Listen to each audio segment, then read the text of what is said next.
அடடே, என்னங்கடா நடக்குது தமிழ்நாட்டு அரசியல்ல? பிஜேபி கைவிட்டதா?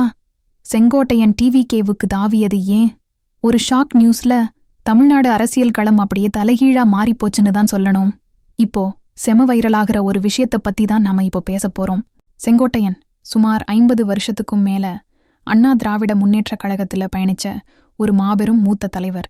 அவரு இப்போ ஆச்சரியமா இருக்குல்ல, திடீர்னு டிவிகேக்கு போயிட்டாரு. தமிழ்நாட்டு சட்டசபை தேர்தலுக்கு இன்னும் வெறும் 4 மாசம்தான் இருக்கிற நிலையில இது சாதாரண விஷயமா தெரியலைங்க. ஏடிஎம்கேலிருந்து நீக்கப்பட்டாரு போன மாசம். அதுக்கப்புறம் நாம என்ன நினைச்சோம்? அவரு டெல்லிக்கு அடிக்கடி போனாரு. நிர்மலா சீதாராமன், அமித்ஷான்னு மத்திய அமைச்சர்கள் கிட்ட எல்லாம் பேசினாரு. அதனால அவர் கண்டிப்பா பாரதிய ஜனதா கட்சிக்கு தான் போவாருன்னு ஒரு பேச்சு அடிபட்டுச்சு. ஈரோடு மாவட்டத்துல பாரதிய ஜனதா கட்சிக்கு ஒரு பெரிய முகமா செங்கோட்டையன் வருவாருன்னு எல்லாரும் எதிர்பார்த்தாங்க. ஆனா எல்லாத்தையும் மாத்தி போட்டுட்டு இப்போ தளபதி விஜயோட தமிழக வெற்றி கழகம், சுருக்கமா சொன்னா டிவிகேக்கு போயிருக்காருன்னா இதுக்கு பின்னாடி ஒரு பெரிய மர்மம் இருக்குன்னு தானே அர்த்தம். என்ன நடந்திருக்கும்? பாரதிய ஜனதா கட்சி தலைமை செங்கோட்டையனை கைவிட்டுடுச்சா?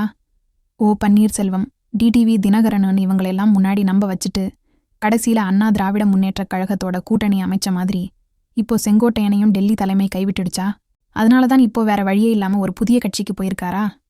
இல்லன்னா இதெல்லாம் ஒரு பக்கா ஸ்கெட்சா? இப்போ ஒரு கேள்வி, இந்த திடீர் திருப்பம், இந்த தாவல், இதுல யாருக்கு லாபம்? விஜய்க்கா இல்ல செங்கோட்டையனுக்கா? நீங்க என்ன நினைக்கிறீங்க? கமெண்ட்ல சொல்லுங்க. செங்கோட்டையன் டிவிகே பக்கம் போனதுக்கான பின்னணி என்ன? இப்போ விஷயத்துக்கு வருவோம். செங்கோட்டையன் அவர்கள் நாளைக்கு காலையில டிவிகேல இணையப் போறது கிட்டத்தட்ட உறுதியாகிடுச்சு.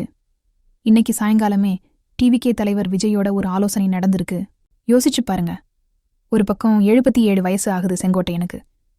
ஏடிஎம்கேல 50 வருஷ அனுபவம். இவ்வளவு அனுபவம் உள்ள ஒருத்தர் இப்பதான் ஆரம்பிச்ச ஒரு புது கட்சியில, அதுவும் தேர்தலுக்கு வெறும் 4 மாசத்துக்கு முன்னாடி ஏன் இணையணும்? பாரதிய ஜனதா கட்சி மேல அவருக்கு இருந்த ஈர்ப்பு, டெல்லி தலைமை மேல அவர் வச்சிருந்த நம்பிக்கை, அதெல்லாம் என்ன ஆச்சு?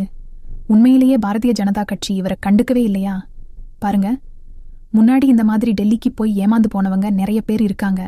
டிஎம்கேலிருந்து பிஜேபி கட்சிக்கு போன பல நிர்வாகிங்க திரும்பவும் டிஎம்கேக்கே திரும்பி வந்துட்டாங்க. காங்கிரஸை விட்டு எம்எல்ஏ பதவியை ராஜினாமா செஞ்சுட்டு பாரதிய ஜனதா கட்சிக்கு போன விஜயதராணிக்கு கூட இப்போ வரைக்கும் ஒரு பொறுப்பு கொடுக்கப்படல. நடிகர் சரத்குமாருக்கும் எந்த பொறுப்பும் கிடைக்கல. இதையெல்லாம் பார்க்கும்போது பிஜேபி கட்சி தலைமை ஒருத்தரை நம்ப வச்சுட்டு கடைசி நேரத்துல கை கழுவிட்டு போறாங்கன்னு ஒரு விவாதம் தமிழ்நாட்டு அரசியல்ல பயங்கரமா போயிட்டு இருக்கு. செங்கோட்டையன் விஷயத்திலையும் அதுதான் நடந்திருக்குன்னு பலரும் சொல்றாங்க. வேற வழியே இல்லாம தன்னை அரவணைக்க வந்த டிவிகே பக்கம் அவர் போயிருக்காருன்னு நினைக்க தோணுது. ஆனா இந்த தாவல் ஏடிஎம்கேக்கு ஒரு பெரிய அதிர்ச்சிதான். ஏன்னா இவ்வளவு மூத்த ஒரு நிர்வாகி போயிட்டாருன்னா அது ஒரு சாதாரண இழப்பு இல்லை.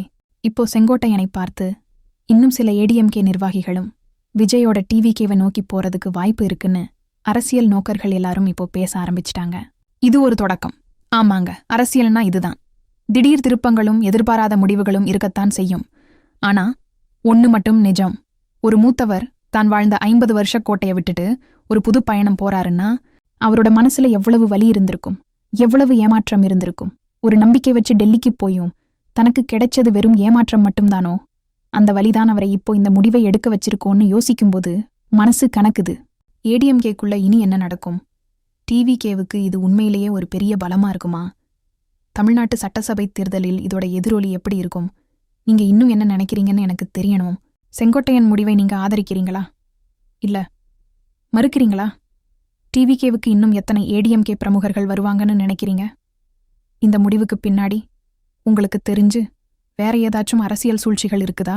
உங்களுடைய சுவாரஸ்யமான கருத்துக்களை உடனே கமெண்ட்ல போடுங்க. இந்த வீடியோ உங்களுக்கு பிடிச்சிருந்தா ஒரு லைக் போடுங்க. உங்க நண்பர்கள் எல்லாருக்கும் ஷேர் பண்ணுங்க.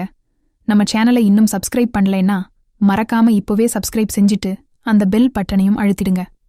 அடுத்த வீடியோல இன்னும் ஒரு அனலான அப்டேட்டோட உங்களை வந்து சந்திக்கிறேன். நன்றி, வணக்கம்.